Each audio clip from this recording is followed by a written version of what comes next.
Hello, this is our last lesson with new content for our nonlinear relationships topic, and we're going to look at some slightly harder versions of the circle, the exponential, and the hyperbola graphs. So when we looked at circles a few lessons back now, we learnt the basic equation of a circle was x squared plus y squared is equal to the radius squared. And that meant that all we needed to do was to find out what the radius was. The center of the circle was always on the origin, and then we could draw our circle.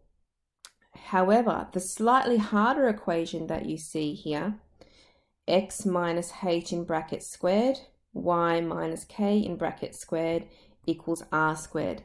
This circle does not have its center at the origin. The center is found with the numbers that are in the brackets here. So it is always the opposite of what is there. If that says a minus h, or if it was a minus 2, it would mean that the x value of that is a positive h. Okay, so in the bracket with the x, the opposite number there is the x value of your center. In the y bracket, the opposite value of the number in there will be the y value of the coordinates of the center of your circle. The radius is still the number on the end, just like we were doing in the other form. We might just go to the example down here on that, and then we'll come back to the other ones. So example number 1 says, sketch the following graph, and this first one here is a circle. So you can see you have an x in brackets squared, a y with something in brackets squared, and a 16 on the end.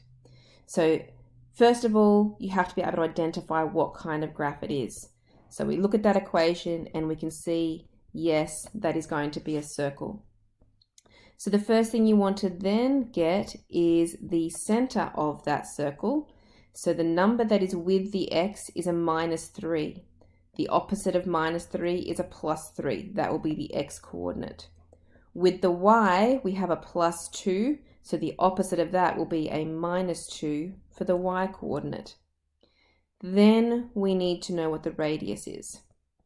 The radius comes from this number on the end, the 16. Now, we have to square root that. The square root of 16 is 4. So the radius will be 4. To draw that circle, draw up a Cartesian plane.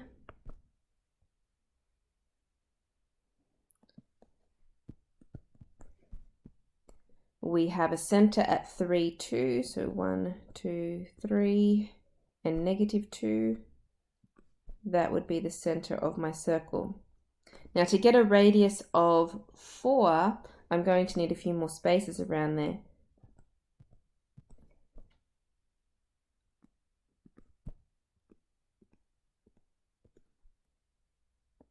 Okay, so what I like to do is, starting at the center, I go vertically up 4, so 1, 2, 3, 4, and I know my circle is going to go through there. Then from my center, I want to go down 4 spaces, 1, 2, 3, 4.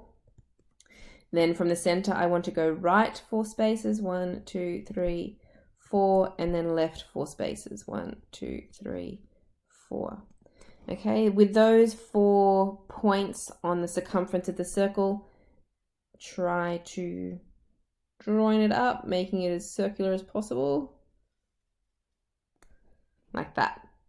Okay, now you can see that I haven't actually found any of my intercepts, the x or the y intercepts, which we normally really like to do. However, that can get quite involved to do that. So at this stage, we're not going to do that. We're just going to leave it like that. If you wanted to do it, you would just substitute in when x equals 0 and solve it, and then y equals 0 and solve that to find the intercepts. Okay, the next type of graph is our exponential graph. So remember, we have a base number and we have a power of x. So the way that we're making this one more complicated, here's my base number, which is an a. my power is not just an x anymore, it's an x minus h.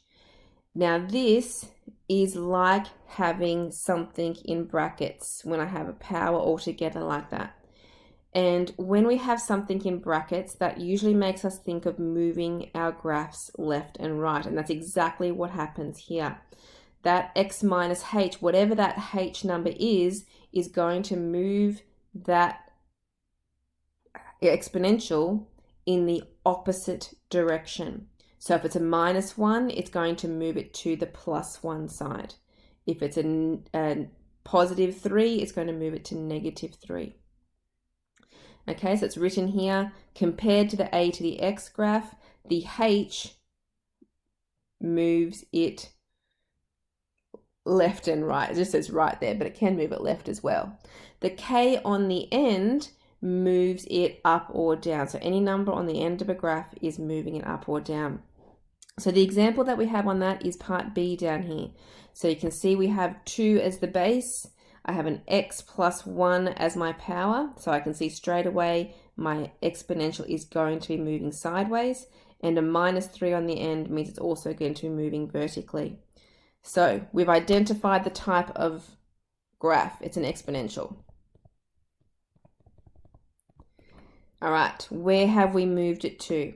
So first of all, that x plus 1 means that it's going to be moved in the opposite direction, which is 1 space to the left.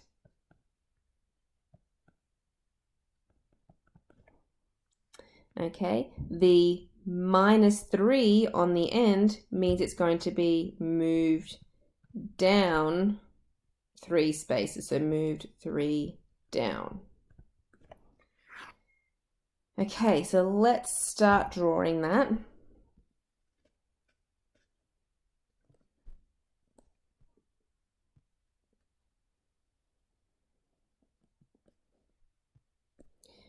So normally the exponential graph starts over here and goes up like that. Now, we have that horizontal asymptote that is normally on the axis, on the x-axis. We're going to shift that down 3 places. So 1, 2, 3. That is where my new horizontal asymptote is going to be. So we always label that. So HA for horizontal asymptote. It is going through the y-axis at -3. Okay. Now we are going to need to sub in some values. We know it's going to start low down here and go up, but we need to know where. Okay. So first of all, let's sub in when x is equal to 0.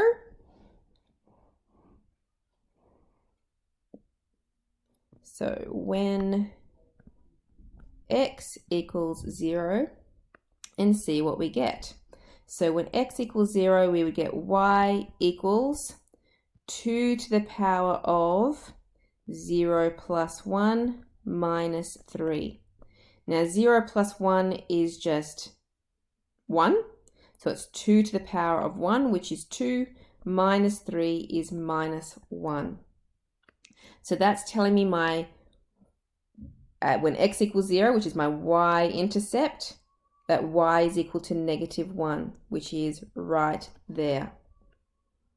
Okay, then we would normally try to see what happens when y is equal to 0 so that we could find the x-intercept. Let's see what happens when we do that. We get 0 equals 2 to the power of x plus 1 minus 3. Then I would move the 3 across to the other side. So 2 to the power of x plus 1 is equal to a positive 3. Now, when you are trying to solve an exponential equation, we try to make the bases the same so that we can compare the powers. Now, the left-hand side has a base of 2. It's not actually possible to make 3 a base of 2. There is a way to solve this, but it involves logarithms, which you will not be studying until next year. So at the moment, this is too complicated for you guys to solve. So we're going to leave it there for now. So you can write a little note there that says we need logarithms to solve this. Okay, so once you've learned about logarithms next year, you will be able to actually find that intercept. But for now, since we can't, we can find another point. Remember, we always want at least 2 points so that we can get the steepness. So like we were doing before, how about we substitute in when x is equal to 1? So I'm going to make a little line down here. When x equals 1, into my equation, I get y equals 2 to the power of 1 plus 1 minus 3. 1 plus 1 is 2. 2 to the power of 2 is 4. Minus 3 makes 1. You can use your calculator to do all of this if you'd like to. So it would be 2 to the power of 2 and then minus 3 equals 1. Okay, so when x equals 1, y is equal to 1 right here. So there's a second point. Okay, so that's enough. We know the basic shape of an exponential. It's going to come up through that minus 1, through the second point that I found, and there it is. Let's write the coordinates on here for our second point. X is 1, y is 1. And there's the exponential. All right, we have one more type here, which is our hyperbola. So a hyperbola we can often identify because we have a fraction where we have an x on the bottom. So this kind of one here, y is equal to 1 over x, or whatever number over x, but the x is always on the bottom. To make it more complicated, we can put a number on the bottom here with that x. Again, that is like putting it in brackets because the denominator is combining those two things together, and that is going to shift our hyperbola left and right. Okay, so again, it's the opposite sign of whatever that number is in there.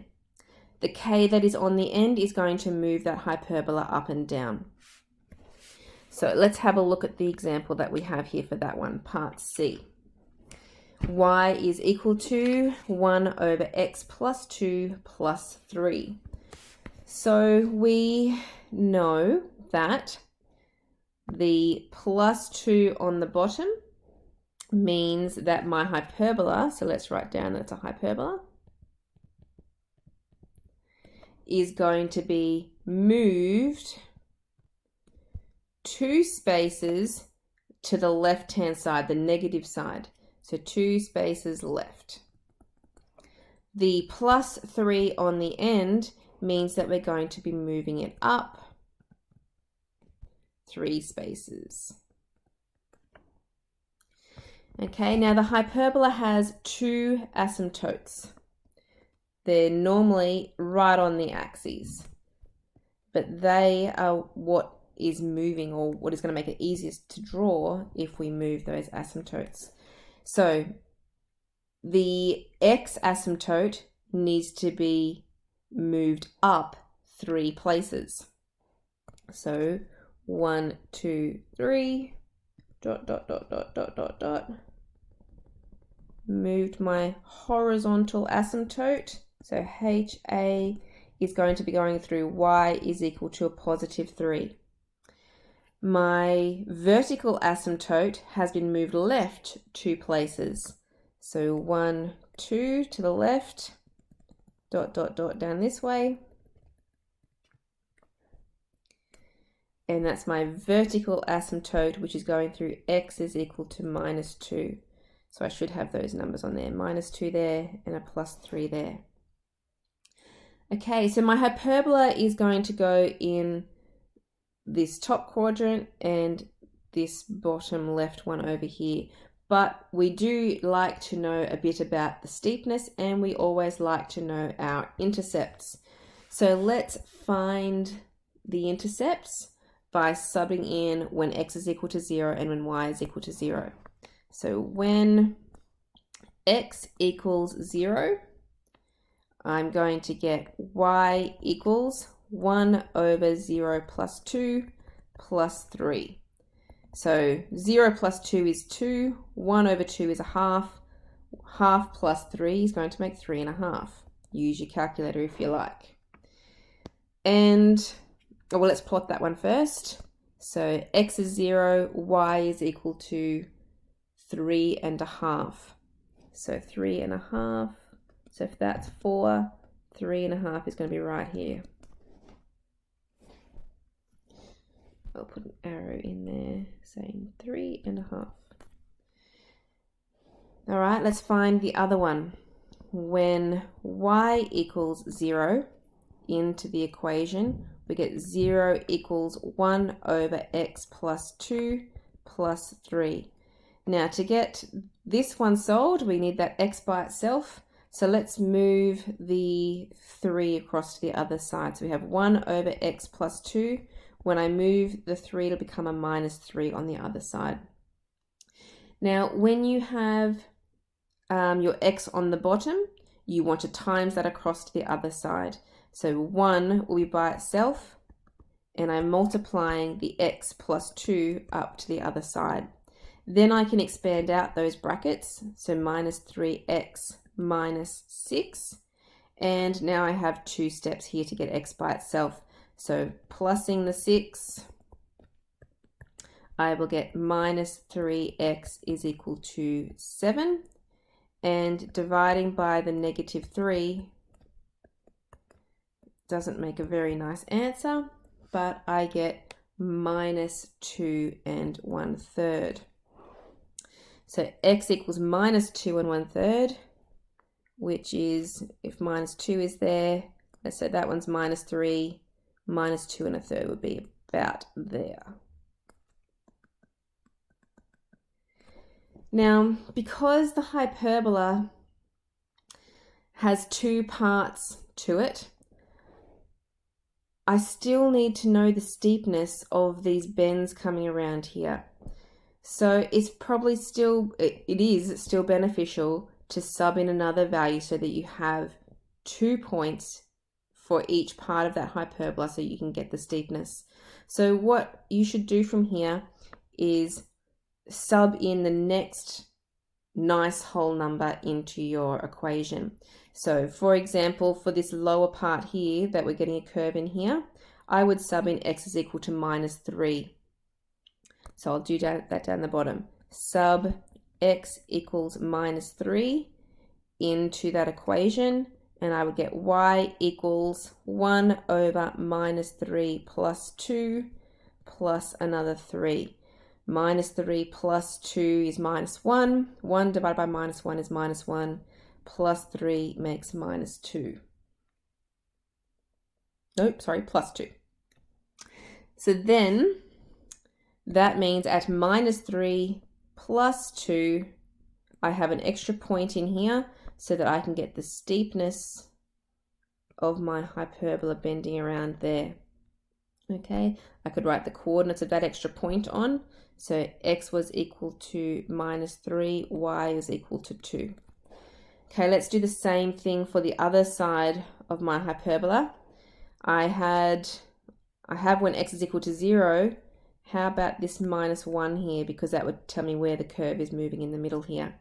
So let's sub x is equal to minus 1 into the equation again. So y equals 1 over minus 1 plus 2 plus 3. Let's do this one on the calculator. Save us doing it all in our heads. So 1 over minus 1 plus 2, move the arrow across to the side, plus 3 is equal to 4. So y equals 4 goes there. So minus 1, y is equal to 4. We have 2 points. We can get the approximate steepness of that part of the hyperbola. Okay, so there's a fair bit of work involved in some of these questions, especially the hyperbolas. So make sure you do the practice and be very thorough with your working out. And that is the last bit of new work for this topic.